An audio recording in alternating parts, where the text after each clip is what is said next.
स्वागत है आपका। आप देख रहे हैं JNN न्यूज़। मैं हूं राजेश्वर चौहान। जैसा कि MCD के कर्मचारियों का दर्द मैं पिछली कड़ियों में आपको दिखाई चुका हूं। बहुत दर्द है क्योंकि सैलरी टाइम पे नहीं आना, कैसे घर चला रहे हैं वो। और इसी कड़ी में आज मैं हूं वार्ड नंबर 224 सकरपुर में, और वहां जानने की कोशिश करूंगा लोगों से कि क्या समस्याएं हैं उनकी, क्या प्रॉब्लम हो रही है, क्या सैलरी टाइम से नहीं मिल पा रही है, और इसके अलावा भी ऐसी कौन सी दिक्कतें हैं उन्हें जिनका सामना करना पड़ता है। जैसा कि मैंने आपको कहा था, फेडरेशन है दीनावाना फेडरेशन, उन्होंने एक सम्मेलन किया है शिकायत सुनने का। मैंने आपसे पहले भी कहा था कि मेरी नज़र रहेगी इस फेडरेशन पे कि क्या वो लोगों का काम कर रहे हैं, लोगों की शिकायत सुन रहे हैं। और उसी कड़ी में मैं लोगों से डायरेक्ट बात करूंगा। यहाँ कुछ फीमेल्स हैं, कुछ महिलाएं हैं हमारे साथ। ये वो महिलाएं हैं जो दिल्ली को चमकाती हैं। आप समझ रहे हैं, जब सब सो रहे होते हैं ये छोटे छोटे अपने बच्चों को छोड़कर ये आपके लिए काम करती हैं, ताकि आप उन रोडों पे, आपके बच्चे उन रोडों पे चल सकें, आपको स्वच्छ बना सकें उस रोडों को। और ये इनका दर्द आपको सुनना पड़ेगा, इनके जो हक हैं वो दिलवाने पड़ेंगे आपको, क्योंकि सैलरी नहीं मिलना एक बहुत बड़ा मुद्दा है। तो इसी कड़ी में मैं पूछना चाहूँगा कि क्या क्या समस्या हैं। तो आप मुझे बता पाएंगे कि आपको कितना वक्त हुआ है काम करते हुए यहाँ? हाँ तो जी 15-20 साल हो, 20 साल तो ऊपर जा रही है, 20 साल। तो आप पक्के हो गए? हाँ जी। अच्छा, पक्के कर्मचारी जब हम कहते हैं पक्का होना, तो पक्के का मतलब होता है हर आदमी चाहता है कि पक्का मतलब सैलरी टाइम पे आना, वेतन टाइम पे आना, और बहुत सारी सुविधाएं होती हैं जो उनको मूलभूत सुविधाएं जिन्हें कहा जाता है, जो सरकार की तरफ से मिलती हैं, और इन्हें वो नहीं मिल रही है। मैं डायरेक्ट इनसे ही पूछता हूँ, आपको वेतन जो होता है आपका वो टाइम पे मिलता है? कोई नहीं मिल रहा, कुछ नहीं। अच्छा, ECS कार्ड होता है जब आप बीमार होते हैं, ऐसी कोई सुविधा है? कोई सुविधा नहीं है, कोई डिस्पेंसरी नहीं, कोई डॉक्टर नहीं, हमारे लिए तो कुछ है ही नहीं। हम तो अपने प्राइवेट जाओ, मरते मरो, जीते जियो, नहीं आए तो नागा ठोक देंगे। तुम नहीं तो 4 महीना नहीं आए, 2 महीना नहीं आए तो पैसे दो, 2000 दो, 3000 दो, वो नहीं दिए तो नागा करो। अच्छा माता जी, एक चीज़ और है, देखिए जब हम काम करते हैं तो उसकी एक उम्मीद होती है कि हमें जो सैलरी मिलती है उससे हम अपना घर चला सकें अच्छे से। घर चलाने में आपको कितनी तकलीफ़ होती है जब पैसा नहीं मिलता? तो सवेरे उठते हैं, बच्चों को छोड़ के अपना दरवाज़ा बंद करते हैं, सवेरे यहाँ के खचेड़ते हैं लैट्रिन बाथरूम, फिर भी। और लैट्रिन बाथरूम का हम भी तो एक लेडीज़ हैं, हम भी जानते हैं कि भाई हम घर में रहें, सोवें, हम भी आराम चाहते हैं। और गाड़ी इनके पीछे कितनी बार हमने बोला, नेता बोलते कि भाई हम अच्छा करेंगे, ये अच्छा करें, किसी ने कोई अच्छा नहीं करा। हम गाड़ी मोटरों के पीछे, हम गाड़ी इनके पीछे बाथरूम करते हैं। हम भी तो लेडीज़ हैं, हम भी तो जानते हैं। अब कोई अपने घर में घुसा लेगी लैट्रिन के लिए, बाथरूम के लिए? कोई नहीं घुसाएगी, सब अपने अपने घर में। ये हम उस देश में खड़े हैं जिसे भारत कहते हो आप, मेरा भारत महान। पर भारत लोगों से बनता है। ये वो लोग हैं जो भारत को बेहतर बनाते हैं। अगर ये ना हो तो आप अपना जीवन सोच नहीं सकते। कूड़ों का ढेर, हड़ताल होती है कई बार, आश्वासन मिलता है इन्हें, और हर सरकार जो सत्ता में आई है सिर्फ इनको दिया है तो आश्वासन, उसके अलावा इन्हें छला गया है। ऐसे ही और लोग हैं हमारे पास, हम उनसे जानते हैं कि उनकी भी क्या समस्या है। मेरा काम है कि उन समस्याओं को मैं आप तक पहुंचाऊं, क्योंकि आपके लिए काम करते हैं। सरकार से पहले आप लोगों के लिए काम करते हैं, उन लोगों के लिए जो गलियों में आप रहते हो ना, जब सुबह रोड पे उतरते हो, जब साफ मिलता है, यही वो लोग हैं। समस्याएँ बहुत हैं, और ये वो समस्याएँ हैं इनके अधिकारों से जुड़ी हुई हैं। अधिकारों का हनन हो रहा है, और इसके लिए कोई प्रशासन, कोई नेता, कोई आवाज़ तक नहीं उठा रहा है। और मैं इनके मुंह से इनकी समस्या आप तक पहुंचाना चाहता हूं। जी बताइए, आप क्या क्या समस्याएं हैं? समस्या ये है, कच्चे आदमी को पक्का नहीं करा जा रहा, बंदों को गुमराह में रख रखा है। नेता लोगों ने कागज दुबका के रख रखे, उनको कागज नहीं दिए जा रहे हैं। उन बंदे कच्ची नौकरी में ना किराए से भुगतान हो रहा है, ना बच्चों को पाल सकते हैं, ना बच्चों को हम पढ़ा सकते हैं। तो आप अभी कच्चे हो? हाँ, कच्चे। कितने साल हो गए आपको? आज हमें 16 साल हो गए नौकरी करते करते। 16 साल से आप कच्चे में ही काम कर रहे हो? काम कर रहे हैं हम। तो अगर इस वक्त हमारा आदमी नौकरी करके मर चुका है, नौकरी गंद में मर गया, उसको नौकरी ढंग से नहीं दी गई है। कच्चे में हमें लपेट दिया, पैसा नहीं मिला, कुछ नहीं मिला। इस बंदे को, किसको, बच्चों को पाले हम? ये सरकार हमारे लिए कर क्या रही है? ये बताइए, इस वक्त जो है कच्चों में कितनी तनख्वाह है? तनख्वाह कितनी है इस वक्त? 13,000 आ रही है हमारे हाथ में तनख्वाह हमारी। 13,000 में क्या गुजारा? 13,000, आप सुन रहे हैं? जैसे मैंने पहले भी आपको कहा था, 13,000 में आप दिल्ली जैसे शहर में ज़रा घर चला के मुझे बताइए। बच्चों की एजुकेशंस करके मुझे बताइए, उसके बाद आपको इनका दर्द महसूस करना पड़ेगा कि इतनी कम आर्म में कैसे अपना घर चलाएं। दर्द बहुत है, बहुत बड़ा है, समस्याएं बहुत हैं। सरकार जब इलेक्शन आते हैं इनको वायदे किए जाते हैं, जैसे अभी आ रहे हैं, फिर वायदे होंगे, फिर ठगा जाएगा, पर इनकी समस्या वही है। जैसे ये बता रही हैं कि घर चलाने में आप समझ सकते हो कितनी समस्या होती होगी। 10% पे उधार कर्जा लेकर ये घर चलाते हैं। सैलरी होने के बाद, क्योंकि ये काम कर रहे हैं, कोई आपसे भीख नहीं मांग रहे, उसका मेहनताना भी अगर इनको वक्त पे मिल जाए ना तो शायद ये अपने बच्चों को भरपेट खाना खिला सकती हैं। और मैं आप तक पहुंचाता हूं इनकी समस्याएं। जी, अगर हम सरकार को ये निवेदन दे जाते हैं कि हमारे बच्चे बड़े हो रहे हैं, उनके ब्याह शादी के लिए हम बैठे हैं, कहाँ से पैसा उठाएं? पैसा 10% पे लेते हैं, कितना हमारा कमाई नहीं है, हम किसको उन्हें दें? ब्याज पे पैसा दे रहे हैं, मेहनत पे ला के दे रहे हैं, उनका पूरा करें, हम अपना पूरा करें या अपने बच्चों को पालें? कैसे करा जाए? उनके ब्याह शादियाँ सभी चीज़ें किराए पर रह रहे हैं। किसी 13,000 में गुजारा हो सकता है? जिनका 1 लाख में गुजारा नहीं हो सकता वो 13,000 में कैसे कर सकता है? पैसा मांग रहे, वो भी पैसा नहीं मिलता हमारा। कभी कभी मेरे खुद के पास शब्द नहीं होते, क्योंकि मैं इनके समक्ष खड़ा हूँ, इसलिए इनका दर्द महसूस कर सकता हूँ। शब्दों की कमी जब आती है आपके पास, जब आप किसी का दर्द महसूस करो। बोलने को मेरे पास भी बहुत कुछ है, पर मैं पूछना चाहता हूँ सरकारों से, क्या वाकई आपको इनका दर्द दिखाई नहीं देता, या आप अपने कान बंद कर लेते हो, या आपको इनकी ज़रूरत सिर्फ स्वच्छता अभियान के लिए है ताकि आपका शहर चमका सके, बाकी आप इनकी तरफ आपकी कोई जिम्मेवारी नहीं बनती?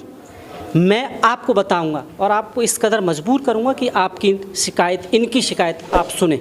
मैं पहुंचा के रहूंगा हर क्षेत्र की आप तक। इसी कड़ी में एक और महिला है मेरे साथ। समस्याएं तो आप देख ही रहे हो बहुत हैं, मैं इनसे भी जानता हूं और इनके खुद के मुंह से, ताकि आप विश्वास कर पाएँ कि समस्या कितनी विकराल है। जी हाँ जी, हमारे 2-2 महीने तनख्वाह देते और जी दुनिया कर्जे सिर कर कर के पैसे कर कर के खाते हैं। और दूध वाला दूध नहीं देता, राशन वाला राशन नहीं देता। और हमारे बच्चों के यहाँ हमने ड्यूटी करी, पढ़ लिखे नहीं जी, अब हिला रोजगार नहीं उनके लिए, ठेकेदारी में दे दिया सब हमारे। तो आप जब एक चीज़ माता जी बताइए, जब आप बीमार पड़ते हैं तो जहाँ आप काम करते हैं उनकी तरफ से कोई सहूलियत मिलती है, कोई उपचार के लिए पैसे या कुछ ऐसी सुविधा मिलती है आपको? कुछ भी नहीं। सरकारी में जामे भी क्या लाइन तो लगो, अब यहाँ ड्यूटी करे क्या लाइन तो लग के दवाई ले। प्राइवेट में जा पैसे 2-2 महीने में तनख्वाह है ही नहीं पैसा। ये वो लोग हैं जो आपको बीमारियों से बचाते हैं, क्योंकि ये वही गंदगी उठाते हैं जिनसे बीमारियां फैलती हैं और इनका जीवन हाशिए पर है।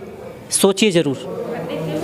सबकी छुट्टी होती है। अच्छा, एक चीज़ और बताएं मुझे, सालों से आप दिल्ली के लिए काम कर रहे हैं और आप बहुत सारे नेता आए, आश्वासन भी दिया होगा आपको, और आपका काम नहीं कर पाए आज तक। किसी ने ना करा, सब ऐसे ही है। आज इस देश के प्रधानमंत्री जब बनारस जाते हैं, ये वही लोग हैं जैसा मैंने पहले बताया जिनके पैर धोते हैं।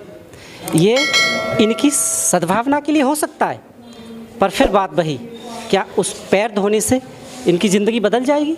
नहीं बदलेगी, क्योंकि इनके लिए कुछ अच्छे काम करने पड़ेंगे जिनसे इनका जीवन बेहतर हो सके। कुछ बेहतर कदम उठाने पड़ेंगे सरकारों को भी, चाहे वो केंद्र हो और राज्य सरकार।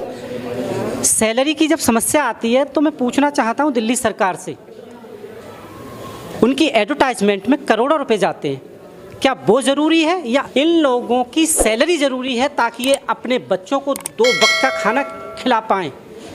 दिल्ली सरकार ये वायदा करती है कि हम गरीबों के लिए काम कर रहे हैं। ये कितने अमीर हैं, देखिए ज़रा इनकी हालत।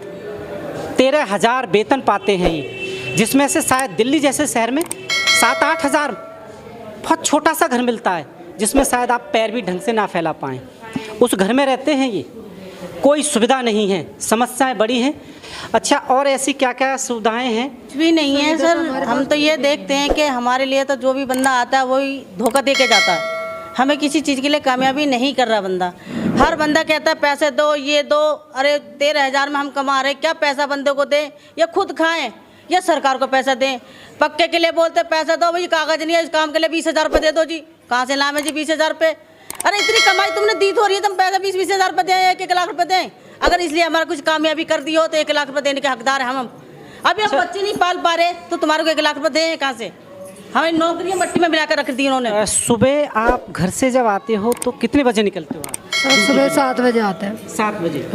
6 बजे घर से निकलते हैं, 5 बजे निकलते हैं। बच्चे आपके उस वक्त तक सो रहे होते होंगे? सब सोते हुए आते हैं, सब छोड़ के आते हैं, सोते हुए। चाय नहीं, पानी नहीं, कुछ नहीं। उनको सोते छोड़ के आते हैं, सोते ही बेचारे को मिलती नहीं है उनको। सुबह के टाइम सुबह को 6 बजे निकलते हैं घर से, बच्चों को नुई छोड़ आते हैं। हमें बाजे टाइम तो चाय पानी, कहीं बैठने की जगह नहीं है, ड्यूटी पे खाना खाने की जगह नहीं है। कहीं बैठने तक ये एक और आप देखिएगा कि ये वो लोग हैं जब ये काम करते हैं ना, तो हर डिपार्टमेंट के लिए एक ऑफिस बना हुआ है, छोटा सा ही हो। इनके लिए वो भी नहीं है जहाँ बैठकर ये खाना खा पाएँ। कोविड जैसी महामारी जब लोग अपनों को छोड़कर भाग रहे थे, उस वक्त ये दिल्ली के साथ थे। ये आपको छोड़ के नहीं भागे, क्योंकि इन्होंने उस वक्त की आपके लिए सेवाएं दी। क्या इनके बच्चे नहीं हैं? बच्चे तो इनके भी हैं, फैमिली इनकी भी है। डर इनको भी था कि कहीं इनको कुछ नहीं हो जाए, कौन पालता है इनके बच्चों को। पर इन्होंने अपनी फ़िक्र ना करके आपकी फ़िक्र की, आप लोगों को बेहतर सुविधाएं देने की फ़िक्र की। अब इस वक्त सरकार को सोचना पड़ेगा इनके लिए, ताकि ये अपना जीवन अच्छे से चला पाएँ। कुछ बहुत ज़्यादा नहीं मांग रही है, इनका एक तो वेतन ही इतना कम है, अगर वो भी वक्त पे मिल जाए तो शायद, मैं ये तो नहीं कह सकता कि ये बहुत खुश हो जाएंगे, पर हाँ, भूखे जो मरने की नौबत आती है ना, उससे कहीं ना कहीं निजात मिल सकती है। ऐसे ही मैं और आपको मिलवाता रहूँगा, हर वार्ड में आपको जाके हर वार्ड दिल्ली की मैं खबरें आप तक पहुँचाता रहूँगा, MCD की हालत आप तक पहुँचाता रहूँगा। और ये जो महिलाएं मेरे साथ खड़ी हैं, ये वो माताएं हैं, इनका दर्द बहुत है जी। मैं 1 मिनट और सुनिए क्या कहती जी। हाँ जी, हम ये कहना चाहते हैं, ये जो है ये कोरोना है, फ्लेक है, उसके लिए हम सबसे पहले हैं, मरने के लिए तो हम है ना। और ये है मोदी है, ये है, इनको कोरोना घर बैठे हो जा, AC में हो जा। हम रोडों पे लेटरिन सकेर रहे हैं, हमें तो कोरोना नहीं हो रहा, हम नहीं मर रहे, हम पड़ी मर जाओ। हम सबसे पहले वक्त है, सवेरे 4 बजे चरपाई छोड़नी पड़ती है, 4 बजे छोड़ के, और सवेरे हमें 5 बजे यहाँ आना है। थोड़ा लेट हो जाए तो डांट भी सुननी है कि लेट हो गए।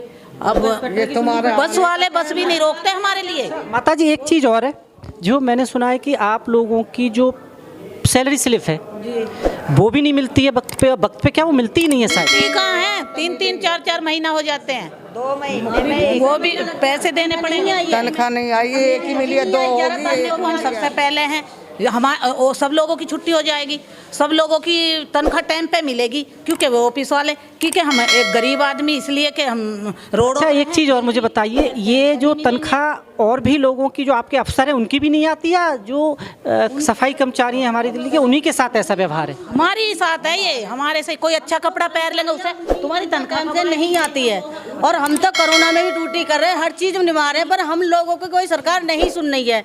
क्यों नहीं सुनी? क्योंकि हम इंसान नहीं है क्या? हम दुनिया का गंद उठा रहे हैं, उन्होंने कोरोना की बीमारी को उठा रहे हैं, सब कुछ करेंगे, सरकार को समझ में नहीं आती है क्या? हम बीमार हैं, हम इंसान नहीं है क्या? हैं? वो तो बैठ जाते घरों में जा जाके, पानी डाल देते हैं किसी के दरवाजे पे बैठ गए तो। कोई कपड़ा ढंग से नहीं पहनने का दिया, कोई बढ़ती ढंग से नहीं दे रहे, कैसे पहन का काम कर सकते हैं हम? तो हमारे को बीमारी नहीं लग सकती है? पानी फेंक देंगे, ये इससे तो जमीन भी जलती है। दर्द बहुत बड़ा है, जैसा मैं शुरू से ही आपको दिखा रहा हूँ। ये माता जी हैं, इनकी एज देखिए, ये वो एज है जब घर में आराम करना चाहिए, पर नहीं कर पा रही हैं, क्योंकि बच्चों को क्या खिलाएंगे? सरकार इतना देती नहीं, इतनी सैलरी नहीं, इतनी तनख्वाह नहीं कि घर पे आराम कर पाएँ। सोचिएगा ज़रूर, जब अपनी घर में अपनी माँ या अपने पिताजी या किसी को देखें ना, बुज़ुर्ग को, तो उनकी याद करिएगा। ये वो हैं जिनकी वजह से आप सर उठा के कह सकते हो मेरा भारत महान। ऐसे ही मैं और बातों की खबर आप तक पहुंचाता रहूंगा। आप देख रहे हैं JNN न्यूज़। नमस्कार।